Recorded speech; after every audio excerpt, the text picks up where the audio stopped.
How does he give Maaser? Okay, so from stocks, from investments, not just stocks. So let's say a person has a $100,000 in cash or $10,000 or whatever the number is, it's all relative, and he wants to invest it. And the investment goes up in value. Be'ezrat Hashem. Now, he does not have to give Maaser on the money until he realizes that gain. Meaning, so long as he did not sell that investment, it's not a real gain.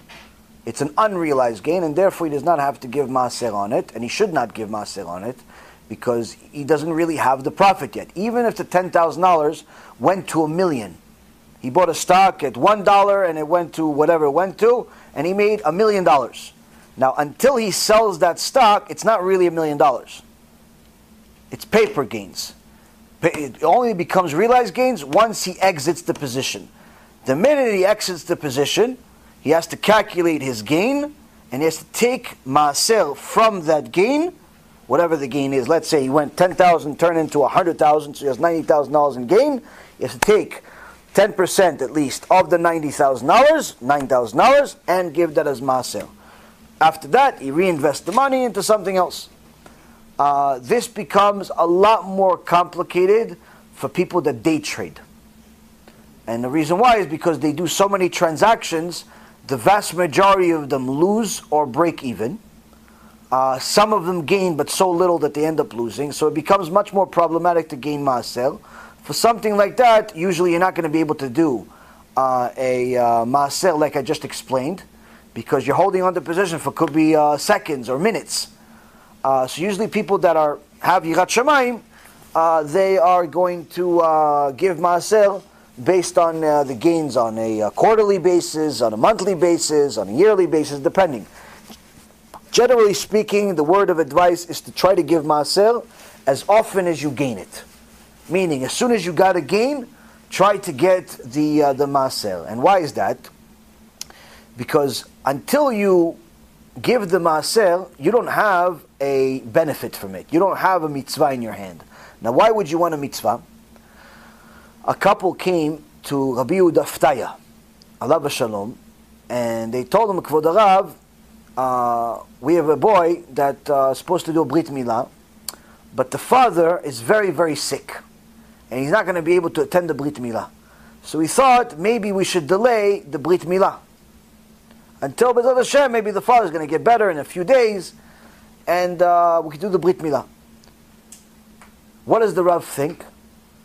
Rabbi Yehuda looked at him, he says, do the Brit Milah right now. Oh, and you shouldn't wait? No, right this second. Right now you do it. Wait, tomorrow we'll do it. We have to get the moel. No, right now do it. Right away. Get a moel right now. Do whatever you can to get the moel right now and do the Brit Milah. So, the couple come to one of the biggest rabbis in the world, the Mekubal, someone that talks to the people of the other world on a regular basis. He says, do Brit Milah right now. You do the Brit Milah right now. So, they call the moel. The moel comes. Everybody's ready to see the little baby get Brit Milah. All of a sudden, they see the father come out of the room dancing, Mizrahi music. Like he was never sick in his life. They did the Brit Milah, but then after that, okay, we have to go back to the Rav, explain to us what just happened here. A few hours ago, the guy was gosses, was almost dying. Now he's dancing? No. So they come to Rabbi Yehuda and they say, Kvod Harav, Lamdeni, teach us. What happened here? What is it, like a Kabbalah thing? He said, no, not a Kabbalah at all. He said, you see, when someone gets sick, HaKadosh Baruch Hu has to send an angel to heal him. Right? Send an angel, Raphael. Send Raphael to heal the person that's sick. But sometimes the person doesn't have the merit to get Raphael to come visit him right away. He has to suffer a little bit. A week, a month, a year, whoever. So how do you get an angel to come? How do you get an angel to come to heal you if you don't have the merit to get the angel to come? Since you told me you have a Brit Milah. What happens in the Brit Milah? Eliyahu Navi comes. The angel Eliyahu Navi comes. The prophet Eliyahu Navi comes. And they tell Eliyahu Navi, listen, Eliyahu, since you're already going down there, we're supposed to go there next week to heal this guy. Why don't you just take care of that also? Heal the guy. You got Eliyahu. That's why I told you, do Brit Milah right now. Bring the angel right now. So when you have Maaser, when you have any mitzvah in front of you, that mitzvah is the most important mitzvah in the world. Meaning, on Monday morning, you just got out of the bathroom.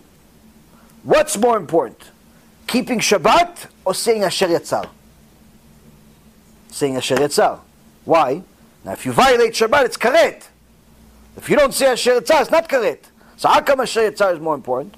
Because Asher Yatzar is right now. Because you just went to the bathroom, you have to say Asher Yatzar. Shabbat is in 5 days from now. You understand? So right now, the mitzvah you have right now, that's the most important mitzvah in the world. So when you got income, you got a paycheck, most important mitzvah, give Maaser right away. Do not delay. Why don't delay? It's an opportunity to do mitzvah. Yeah, but I can do even a mitzvah later on when I gather $5,000 instead of $50. Why? You have an opportunity to do this, share this mitzvah over 500 times instead of one time. Yeah, but maybe it's going to help more if I give 5,000. Who is it going to help? It's going to help you. You can do more mitzvot. Every time you give, it's another mitzvah. You should do that. You should do mitzvot as often as possible, even though it's sometimes difficult to do it. Whether it's you're only making small money, so it's not like every time you get $20, you take maaser out of it and you give it to somebody. So the way you already start developing the mitzvah is you already separate the money. Meaning, you don't necessarily have to give it to the end user, to the organization right away. Let's say you got $20 then, $5 there, $500 there, and so on. You don't want to give every single day. So what do? You take the maaser out of the money right away, you put it in a box or some special account, and then when you decide to give it, you give it. But the key is to try separate that money from your money immediately, like it's kilaim. You guys know what kilaim is? Kilaim is we're not allowed to grow two different fruits together and root them together to make a new fruit. It's forbidden.